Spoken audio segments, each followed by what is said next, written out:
expectation that participants might open their markets to American goods. They were promising to do nothing less than indirectly subsidize the economy of every country represented at the conference. The delegates quickly agreed, ratifying the terms via signature in the hotel's Gold Room on July 22, 1944.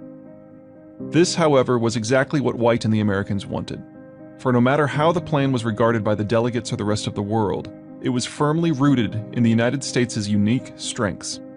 A singular combination of geography, industry, and technological development that constituted the primary source of American power.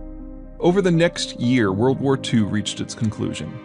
Nazi Germany and Imperial Japan were crushed. American troops guarded Western Europe's borders with the Soviet Empire.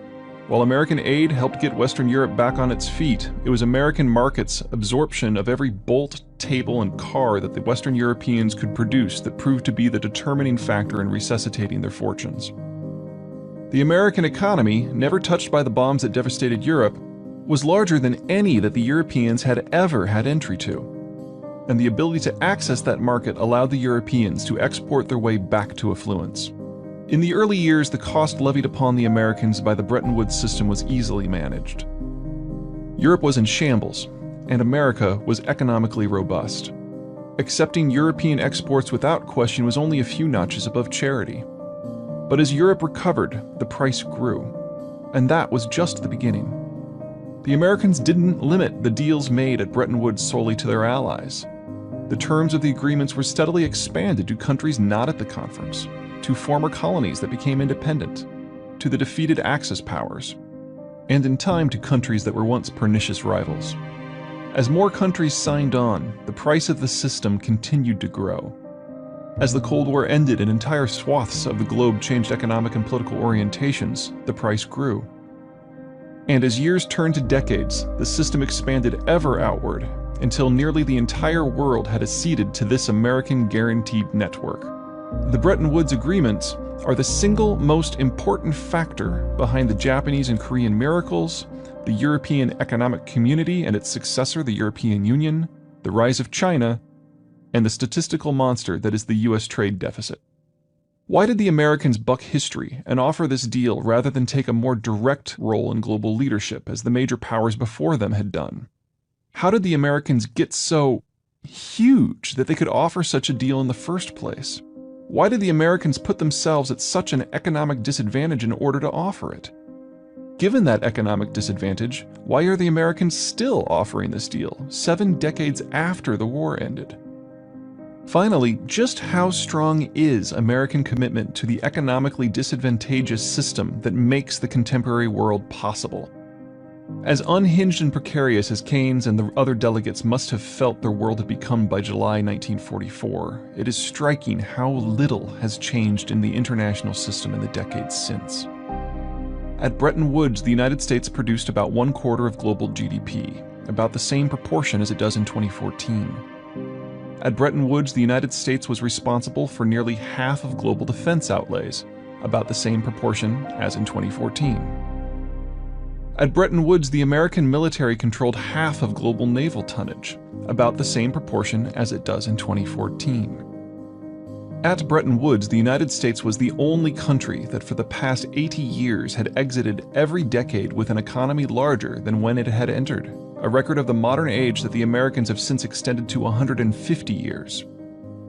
Courtesy of the devastation and disruption of World War II, the United States had been catapulted forward to constitute the world's second oldest continuous government, a title it still holds in 2014. At the time of Bretton Woods, the Americans were the only country in the world that hadn't had foreign boots on its soil in over a century, a record it continues to hold to the present day. In 2014, we're not witnessing the beginning of the end of American power, but the end of its beginning.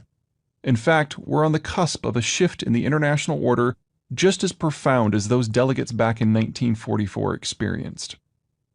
The free trade era Bretton Woods created is winding toward an unceremonious end.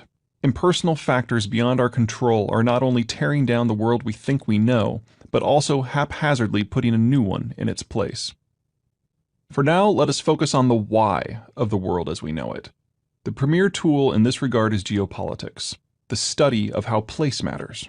how rivers lead people to interact differently than mountains, how those differences lead to great variations in wealth, culture, and military strategy. Geopolitics strips away the ideological, the emotional, and the normative, what we want, what we feel, and what we seek, leaving only what is. It all comes down to three geographically based factors. The balance of transport. Successful countries find it easy to move people and goods within their territories. Egypt has the Nile, France has the Seine and Loire, the Roman and Inca empires had the roads. Such easy movement promotes internal trade and development.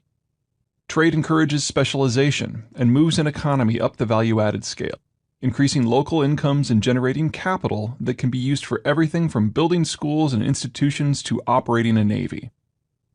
Such constant interconnections are the most important factors for knitting a people into a nation. Such commonality of interests forms the bedrock of political and cultural unity. Every successful culture in human history has been based on a culture of robust internal economic interactions, and that almost invariably comes from easy transport. Long-term success isn't simply based on economic dynamism. Countries also have to be able to protect themselves. Just as internal trade requires more than a little help from geography, well-rivered plains preferably, so too does defense. Successful countries also have borders that are easy to protect. It does no good to have a great internal trading network if the next country over can park its tanks on your lawn. Deserts or mountains are good for such border zones. Oceans are better. It is this balance, easy transport within, difficult transport beyond, that is the magic ingredient for success. The second factor is the ability of a country to benefit from the package of technologies known as deep water navigation, including everything from easily portable compasses to cannon. In many ways, deep water navigation is simply a gross extension of the balance of transport. It adds a series of technologies that allow sailors to know where they are when they lose sight of land, as well as ensuring sufficient engineering robustness so that cargoes and crews can make it safely to their destination despite challenges, natural and man-made. Economically, deep-water navigation allows countries to extend their local economies to the global level, radically increasing wealth opportunities. Militarily, countries that can operate on the deep blue sea can keep security threats far from their shores. Third, there is the package of technologies known as industrialization. Assembly lines, interchangeable parts, steam power, and the like. If deep-water navigation extended the balance of transport to a global scale, then industrialization put it on steroids. Industrialization is about using machinery both to increase worker productivity and to marry production to higher output forms of energy like coal and oil, as opposed to wind and water. These changes increase economic output by an order of magnitude or more. Courtesy of industrialization, vast portions of the planet that had been chronically stuck in a technological